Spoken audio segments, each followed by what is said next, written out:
Olá, bem-vindos ao Psi em Áudio. Hoje a gente vai mergulhar num tema super importante na psicologia: o transtorno de ansiedade social, o TAS. Isso aí. Muita gente ainda chama de fobia social, né? Exato. E assim, é um transtorno muito comum, com um impacto gigantesco na vida das pessoas. Então, entender isso bem é chave para quem está estudando ou já trabalha com psico. Sem dúvida. Olha, é um dos transtornos psiquiátricos mais prevalentes que existem. Fica ali, talvez, atrás só de depressão e do uso problemático de substâncias. Nossa, E não é só, tipo, uma timidez em festa, né?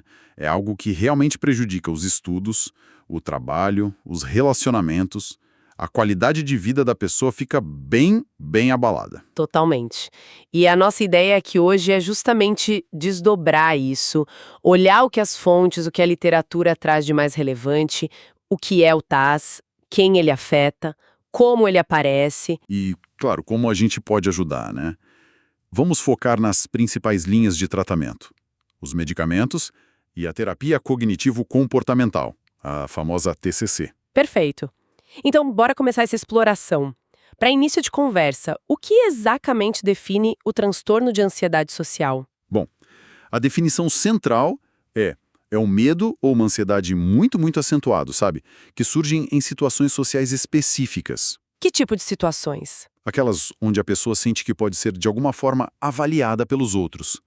Não é uma timidez comum, é algo bem mais intenso. O X da questão, o medo central mesmo, é o medo de agir de um jeito ou de demonstrar sinais de ansiedade, tipo ficar vermelho, começar a tremer, suar, e que isso seja percebido e avaliado negativamente. Ah, o medo do julgamento. Exato.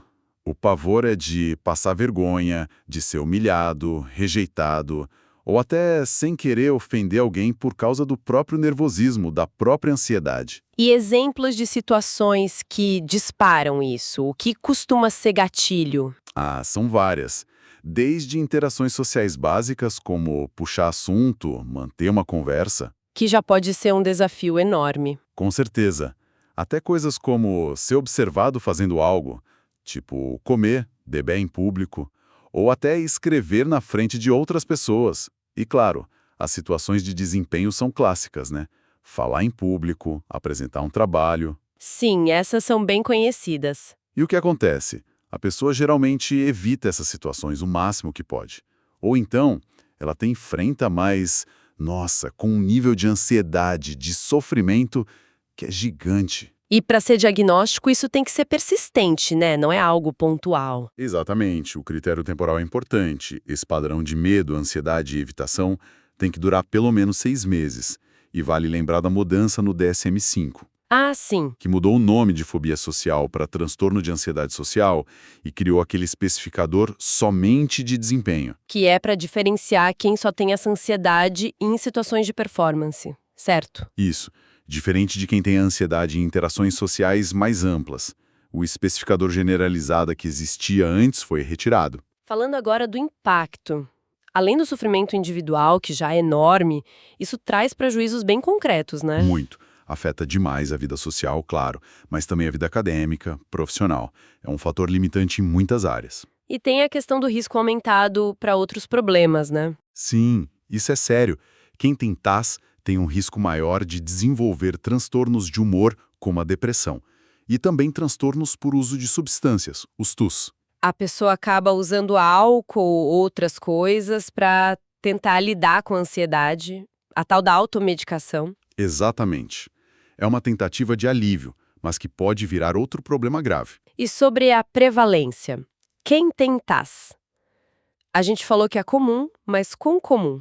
Olha, os números variam um pouco dependendo do estudo, do país, de como a avaliação é feita, mas a estimativa geral fica ali por volta de 5% da população. 5% é bastante gente. É muita gente. Nos Estados Unidos, por exemplo, a prevalência em 12 meses chega a ser reportada como 7%. É o terceiro transtorno psiquiátrico mais comum, como eu disse. E como o TAS costuma evoluir ao longo da vida? Ele some sozinho ou tende a ficar? A tendência, infelizmente, é a cronicidade se não houver tratamento. Ele tende a se manter. E começa cedo, né? Geralmente, sim. O início mais comum é na infância ou na adolescência. Tem dados que mostram que metade dos casos já dá sinais por volta dos 11 anos de idade. Nossa, bem cedo. E 80% antes dos 20 anos. Isso até cria um desafio diagnóstico, né? Diferenciar o que é uma timidez ou ansiedade social que faz parte do desenvolvimento normal nessa fase, do que já é um transtorno se instalando. É uma linha tênue às vezes. Sim. E tem uma condição que frequentemente aparece junto e pode complicar um pouco o quadro. Qual seria? O transtorno da personalidade evitativa. A comorbidade entre TAS e personalidade evitativa é bem comum. E o que isso significa para o tratamento? Geralmente, quando os dois estão presentes, o prognóstico é um pouco mais reservado. A resposta ao tratamento pode ser mais lenta e a tendência à cronicidade aumenta. Entendi. Bom, mas apesar desses desafios, a boa notícia é que hoje a gente tem tratamentos que funcionam, né? O entendimento do TAS avançou muito. Muito. Nas últimas décadas, tivemos avanços bem significativos, principalmente com o desenvolvimento e refinamento das abordagens farmacológicas e da TCC. Mas é importante alinhar as expectativas, certo? Não é uma cura mágica. De forma alguma. É fundamental ter os pés no chão. Mesmo com os melhores tratamentos que a gente tem hoje, as taxas de resposta, ou seja, de melhora significativa, ficam ali entre 50% e 70% nos primeiros 2, 3 meses. E resposta não quer dizer que a pessoa ficou 100%, né? Exato. Muitas vezes sobram sintomas residuais, sabe? Aquela ansiedadezinha que ainda tá lá, mesmo com a melhora geral. E a recorrência, a volta dos sintomas depois de um tempo também é comum. E a remissão completa? Zerar os sintomas e os prejuízos. Essa ainda é mais difícil de alcançar. Os estudos mostram que só uns 20 a 30% dos pacientes atingem a remissão completa com os tratamentos atuais. Puxa, isso reforça a ideia de que o tratamento precisa ser bem acompanhado e muitas vezes é um processo de médio a longo prazo. Com certeza. E como se decide o caminho do tratamento? Começa com remédio, com terapia, os dois juntos? Essa escolha é bem individualizada. Depende de um monte de fatores. A gravidade dos sintomas, claro, se tem outras condições junto, as tais comorbidades, o que a pessoa já tentou antes, o histórico dela, a preferência do paciente também conta muito. E no caso dos remédios, o perfil de efeitos colaterais de cada opção é crucial. E tem fatores que podem indicar que a resposta ao tratamento vai ser mais difícil? Sim. Casos que já começam muito graves, a presença de outros transtornos de ansiedade junto, como transtornos de ansiedade generalizada ou fobias específicas, e até uma baixa expectativa da própria pessoa em relação à melhora. Tudo isso pode predizer uma resposta um pouco pior. Então não tem uma regra única, mas qual seria a recomendação geral, assim, o padrão ouro? Olha, o que a maioria das diretrizes e estudos apontam como abordagem mais eficaz é a combinação, associar a TCC com o tratamento farmacológico. Desde o começo? Idealmente, sim. Começar com as duas frentes juntas costuma trazer os melhores resultados globais. Ok, então vamos detalhar essas frentes. Começando pelos medicamentos. Quais são as classes principais usadas para o TAS? A primeira linha de tratamento farmacológico, ou seja, a primeira escolha, na maioria dos casos, são os antidepressivos da classe dos ISSS. Os inibidores seletivos da recaptação de serotonina. Isso.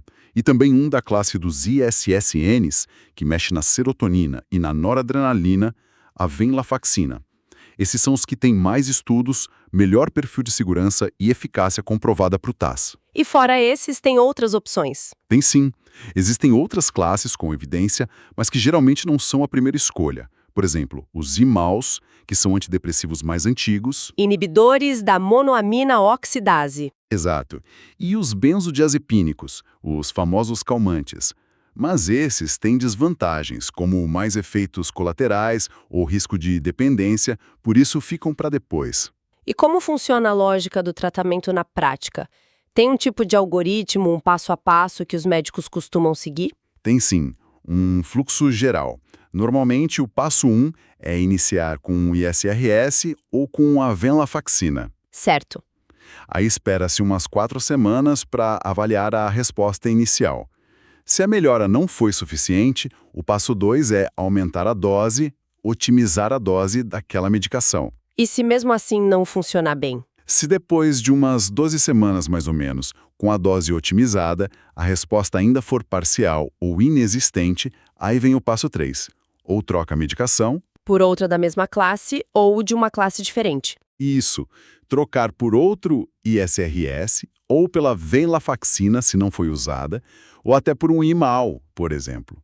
A outra opção no passo 3 é manter a primeira medicação e adicionar uma segunda, para potencializar o efeito. Entendi, potencializar. Depois disso tem o passo 4, com outras estratégias para casos mais resistentes, que a gente chama de refratários, e o passo 5 seria justamente o tratamento combinado, garantindo que a TCC esteja associada. E por fim, o passo 6 é a manutenção do tratamento após a melhora para evitar recaídas. Um ponto importante que você mencionou, a TCC pode entrar em qualquer etapa, né? Não precisa esperar falhar o remédio. De jeito nenhum. Idealmente, a TCC deve ser oferecida desde o início, junto com o passo 1.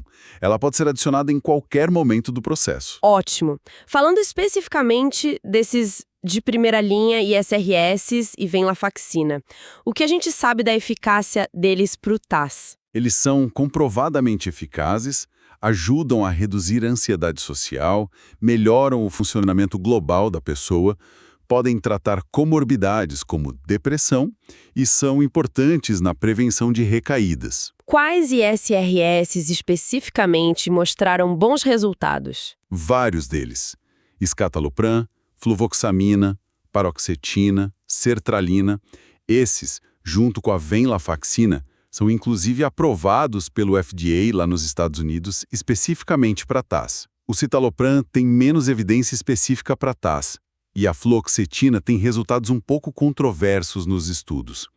E a venlafaxina, como IRSN, também tem boa comprovação de eficácia. E tem algum deles que seja comprovadamente melhor que os outros? Olha, uma meta-análise grande, que juntou dados de vários estudos, não encontrou diferença significativa de eficácia entre escitalopram, paroxetina, sertralina e venlafaxina. Ah, interessante. Então, a escolha entre eles muitas vezes acaba sendo baseada em outros fatores. Tipo que... Perfil de efeitos colaterais de cada um, como o paciente tolera, possíveis interações com outros remédios que a pessoa use, ou até mesmo o custo. E quanto tempo leva para fazer efeito? Precisa ter paciência, né? Sim, a resposta não é imediata.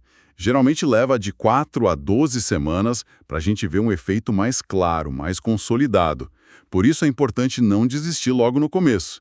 E normalmente se inicia com doses mais baixas, metade da dose mínima terapêutica, para ir adaptando o organismo. Entendi. Agora, e se essa primeira linha não funciona bem depois desses 3 meses, mesmo com a dose ajustada? Você falou em trocar ou potencializar. Qual a melhor opção? Aí a evidência científica fica um pouco menos robusta, sabe? Temos menos estudos comparando diretamente o que fazer depois. Mas as opções são essas: trocar a medicação ou adicionar uma segunda. Se for trocar, qual a sugestão? Uma troca comum é de um ISRS para venlafaxina, ou vice-versa, ou de um ISRS venlafaxina para um IMAO, como a fenalzina. Falando dos IMAOs, como a fenalzina, eles são mais potentes, então. Existem evidências que sugerem isso. Algumas meta-análises mostram que a fenalzina e até a moclomebida, um IMAO mais novo, podem ter uma eficácia até maior que os ISRS ou a venlafaxina no TAS. Mas por que não são primeira linha, então? Principalmente por causa do perfil de efeitos adversos, que é menos favorável. E a fenalzina, que é a mais estudada, exige aquela dieta super restrita em tiramina. Ah, sim, a dieta do queijo e vinho. Exato, para evitar crises hipertensivas graves. Por isso eles acabam ficando como opção de segunda ou terceira linha para casos que não responderam bem antes. Ok. E a outra estratégia, a de potencializar, adicionar um segundo remédio, o que se costuma usar? Uma opção são os benzodiazepínicos, como o clonazepam ou bromazepam.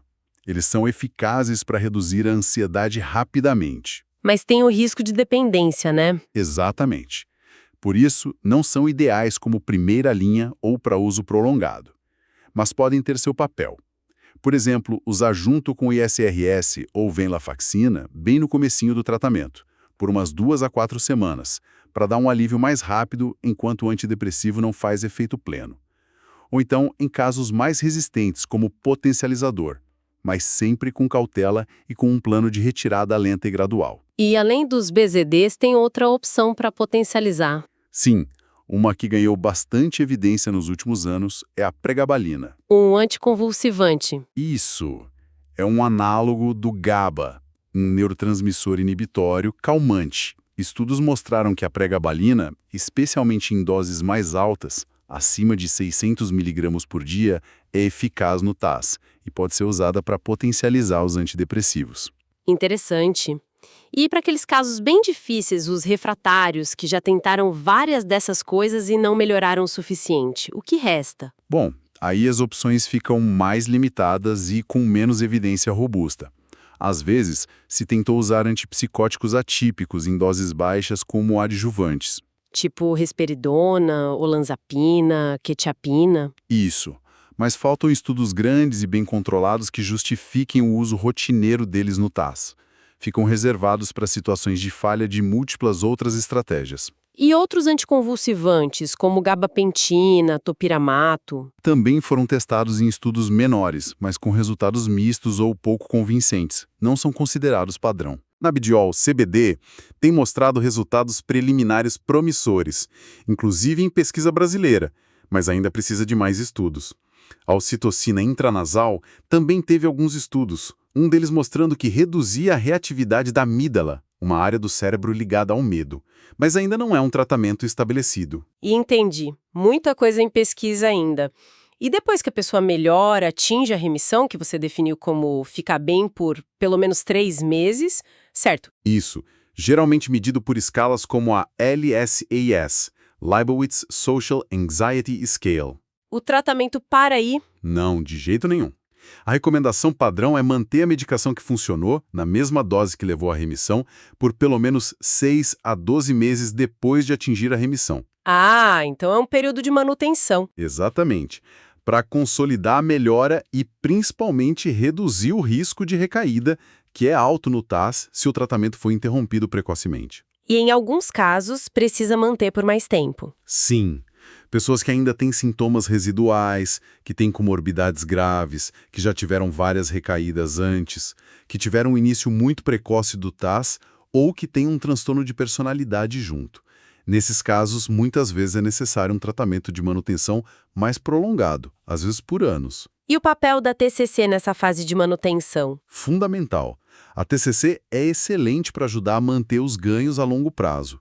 As habilidades aprendidas na terapia, as mudanças na forma de pensar e de se comportar, tendem a perdurar mesmo que a medicação seja retirada gradualmente depois. Então a TCC ajuda a prevenir recaídas também? Muito. E por isso o tratamento combinado fármaco mais TCC é tão interessante. Um estudo clássico mostrou que a combinação de feneuzina, um imal, com TCC foi superior a usar só feneuzina, só TCC ou placebo, tanto na resposta aguda quanto na manutenção. Falando em potencializar a TCC, teve uma época que se falou bastante da deciclocerina, né? Um antibiótico usado para tuberculose. Sim, teve um buzz em torno disso. A deciclocerina é um agonista parcial do receptor NMDA, que está envolvido no aprendizado e na memória. A ideia era que, se tomada um pouco antes das sessões de terapia de exposição... Que é quando a pessoa enfrenta o medo? Isso. A deciclocerina poderia turbinar o aprendizado de que a situação não é tão perigosa, acelerando a extinção do medo. Alguns estudos iniciais foram promissores. Mas vingou? Nem tanto. Estudos posteriores tiveram resultados mais controversos, nem sempre confirmando esse benefício adicional. Então, hoje, não é uma prática padrão adicionar deciclocerina a TCC para TAS. Entendido. Bom, agora vamos virar a chave e focar na outra grande estrela do tratamento, a terapia cognitivo-comportamental. A TCC também é considerada primeira linha, certo? Isolada ou combinada? Sim, absolutamente. A TCC tem um nível de evidência tão forte quanto os medicamentos de primeira linha para o tratamento do TAS. Pode ser a primeira escolha, especialmente se o paciente preferir não usar medicação ou combinada desde o início. E qual o grande objetivo da TCC no TAS? O que ela busca mudar? Basicamente, a TCC busca quebrar dois ciclos viciosos que mantêm a ansiedade social. O primeiro é o ciclo dos comportamentos de segurança e evitação. Tudo aquilo que a pessoa faz para não sentir ansiedade ou para não ser avaliada negativamente, mas que acaba mantendo o medo a longo prazo. Tipo, evitar festas, não dar opinião, ensaiar falas 1000 vezes. Exato. E o segundo ciclo é o das crenças disfuncionais. São pensamentos e regras internas rígidas que a pessoa tem sobre si mesma, sobre os outros e sobre o que pode acontecer em situações sociais. Crenças do tipo, preciso ser perfeito para ser aceito. Se eu demonstrar ansiedade, serei rejeitado. Os outros são sempre críticos. E como a TCC trabalha isso na prática? Que ferramentas ela usa? A TCC para TAS é um pacote bem estruturado de técnicas. Geralmente começa com a psicoeducação. Explicar o que é o TAS, como ele funciona. Isso. Entender o modelo cognitivo da ansiedade social, como os pensamentos, emoções, sensações físicas e comportamentos se conectam para manter o problema. E como o tratamento vai atuar nisso. E depois da psicoeducação? Vem técnicas para aprender a manejar a ansiedade física. O relaxamento muscular progressivo é um exemplo clássico. Aprender a respirar de forma mais calma. E para quem tem dificuldade real nas interações? Aí entra o treinamento de habilidades sociais, o THS. Se a pessoa tem déficits objetivos em iniciar ou manter conversas, em expressar opiniões, em lidar com críticas, o THS ajuda a desenvolver essas habilidades de forma prática, com ensaios, modelagem. E a exposição? Ouvi dizer que é a parte central. É essencial. A exposição gradual e sistemática é considerada o coração do tratamento comportamental do TAS. Como funciona? O terapeuta e o paciente juntos criam uma hierarquia de situações sociais temidas, desde as que causam pouca ansiedade até as que causam muita. E a pessoa começa a se expor a elas gradualmente. Mas como? Na imaginação? Pode começar na imaginação, sim, mas o foco principal é a exposição ao vivo, na vida real. Pode ser algo simples como perguntar as horas na rua, pedir uma informação numa loja, depois fazer um comentário numa reunião, até chegar a situações mais desafiadoras, como fazer uma apresentação ou ir a uma festa e conversar com desconhecidos. E qual a lógica por trás disso? Só enfrentar o medo? Não é só enfrentar por enfrentar. A ideia é dupla. Primeiro, a pessoa se habitua à ansiedade, percebe que ela diminui com o tempo na situação. Segundo, e mais importante, ela testa as previsões catastróficas que tinha. Ah, tipo, vou passar a maior vergonha. Ninguém vai gostar de mim. Exato. E na exposição, ela percebe que essas coisas terríveis geralmente não acontecem. Ou que se algo desconfortável acontece, ela consegue lidar, não é o fim do mundo. Isso ajuda a desconstruir o medo. Mas não é só comportamento, né? Tem a parte cognitiva que você mencionou. Fundamental. A TCC não seria cognitivo-comportamental sem isso. Paralelamente à exposição, ou às vezes antes dela, trabalha-se a reestruturação cognitiva. Que seria mudar os pensamentos. Mudar a forma de pensar, identificar aqueles pensamentos automáticos, negativos, que pipocam na cabeça em situações sociais. Vão me achar burro, estou tremendo, todos estão vendo, não tenho nada interessante para dizer. E aí, aprender a questionar esses pensamentos. Como assim, questionar? Buscar evidências a favor e contra eles. Avaliar se são realistas, se são úteis. Gerar pensamentos alternativos mais equilibrados e funcionais. É um trabalho de detetive sobre os próprios pensamentos. E a exposição ajuda nisso. Totalmente. Muitas vezes, a exposição funciona como um experimento comportamental para testar a validade daqueles pensamentos negativos. Será que se eu der minha opinião vão mesmo me ridicularizar? Aí a pessoa testa na prática. Que outras técnicas cognitivas são usadas? O vídeo feedback é uma técnica bem interessante para TAS.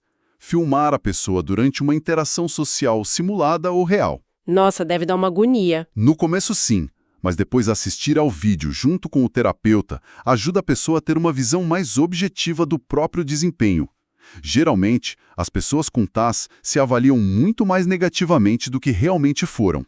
O vídeo ajuda a corrigir essa percepção distorcida. Faz sentido. E a TCC funciona bem pro TAS. Os resultados são bons. Muito bons. A eficácia da TCC para TAS é extremamente bem documentada, com dezenas de ensaios clínicos e meta-análises confirmando isso.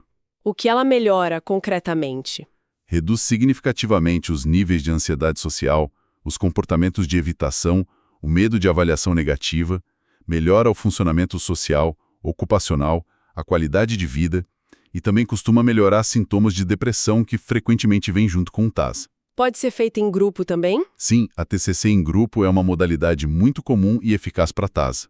Alguns estudos até sugerem que pode ser um pouco superior à individual, mas isso é meio controverso. Por que seria melhor em grupo? O próprio grupo já se torna um ambiente social seguro para praticar habilidades, fazer exposições, receber feedback dos colegas. É um laboratório social. Comparando a TCC com os medicamentos, qual a diferença nos resultados? É uma pergunta importante. Geralmente, os medicamentos tendem a produzir uma melhora inicial um pouco mais rápida nos sintomas. Entendi. Porém, os efeitos da TCC parecem ser mais duradouros. Mesmo depois que a terapia formal acaba, as habilidades e as mudanças cognitivas que a pessoa aprendeu continuam com ela. Isso leva a taxas de recaída menores a longo prazo, às vezes por anos após o fim do tratamento, em comparação com quem só usou remédio e parou. Então a TCC te dá ferramentas para a vida. Exatamente. Ela promove uma mudança mais estrutural na forma como a pessoa lida com a ansiedade social. E hoje em dia tem TCC online por realidade virtual. Esses formatos novos funcionam? Sim, são formatos que estão crescendo muito e mostrando resultados bem promissores em pesquisas. A TCC pela internet, ICBT, e a terapia de exposição por realidade virtual, VRET, são alternativas interessantes. Quais as vantagens? Aumentam muito o acesso ao tratamento, para quem mora longe, tem dificuldade de locomoção ou até prefere a privacidade, e podem ter um custo-benefício melhor. A pesquisa ainda está refinando para quais perfis de pacientes e como eles se comparam exatamente à TCC presencial tradicional, mas o potencial é enorme. Muito bom saber disso. Agora, para a gente ir fechando, como fica o tratamento quando o TAS aparece junto com outras condições? Você mencionou comorbidades antes. Sim. O tratamento de comorbidades é uma área complexa, e a verdade é que temos menos estudos específicos guiando o que fazer em cada combinação. A abordagem acaba sendo muito baseada na experiência clínica. Mas tem algumas diretrizes gerais. Por exemplo, TAS com um transtorno de pânico. Se tem pânico junto ou uma ansiedade geral muito alta, talvez seja necessário introduzir os medicamentos como os ISSS em doses ainda menores e mais lentamente. E o uso de um benzodiazínico por curto prazo no início pode ser considerado com mais frequência para controlar a ansiedade aguda. E TAS com um transtorno bipolar. Aí a prioridade número 1 é sempre estabilizar o humor primeiro com estabilizadores de humor. Antidepressivos precisam ser usados com muita cautela pelo risco de virada maníaca. Para a ansiedade social em si, medicações como gabapentina ou talvez a quetiapina, em dose baixa, podem ser opções a se considerar depois que o humor estiver estável. E com depressão, que é bem comum. Nesse caso, a escolha óbvia são os antidepressivos que tratam ambos, como os ISSS ou a venlafaxina. Geralmente se prefere eles aos benzodiazepínicos que não tratam a depressão. Certo. E para finalizar os tratamentos, aquele subtipo específico, TAS somente de desempenho, o tratamento muda muito. Muda bastante, sim.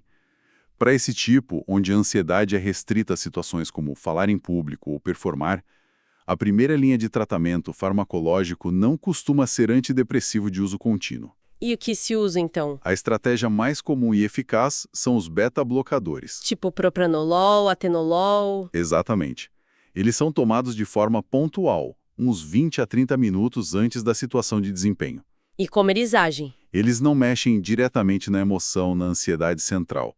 O que eles fazem é bloquear os receptores beta-adrenérgicos no corpo, controlando os sintomas físicos periféricos da ansiedade, taquicardia, tremor, sudorese, rubor facial.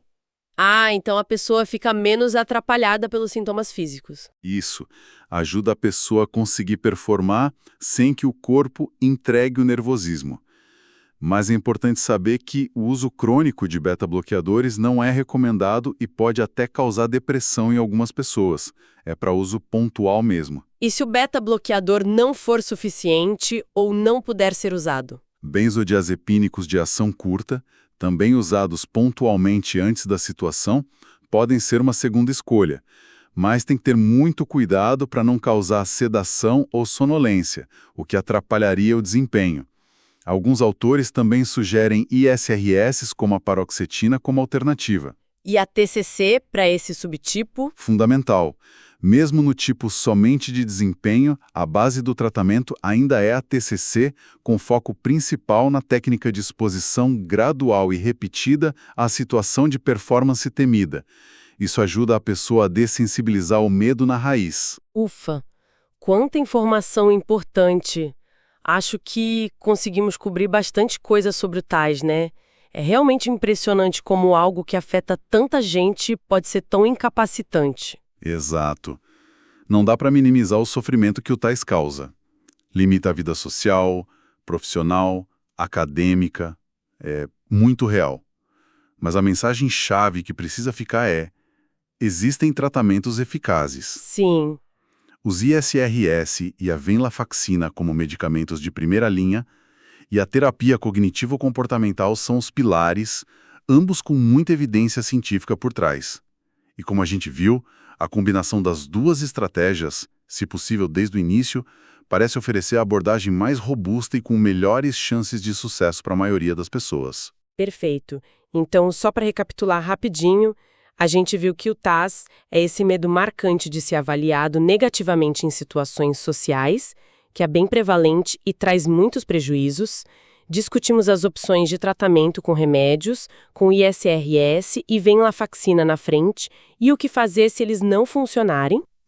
E demos um destaque especial para a TCC, essa ferramenta poderosa com técnicas como exposição e reestruturação cognitiva, que pode ser usada sozinha ou, idealmente, combinada com a medicação. Isso aí.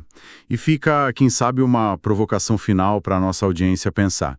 A gente viu que, mesmo com os melhores tratamentos, a remissão completa, a cura, ainda é um desafio para uma parcela significativa dos pacientes. Verdade. Então, considerando essa dificuldade em superar totalmente o medo central da avaliação negativa e a tendência do TAS a se tornar crônico, que inovações, que caminhos futuros de pesquisa ou abordagens terapêuticas poderiam talvez mirar de forma ainda mais precisa nesses mecanismos centrais para melhorar os resultados a longo prazo?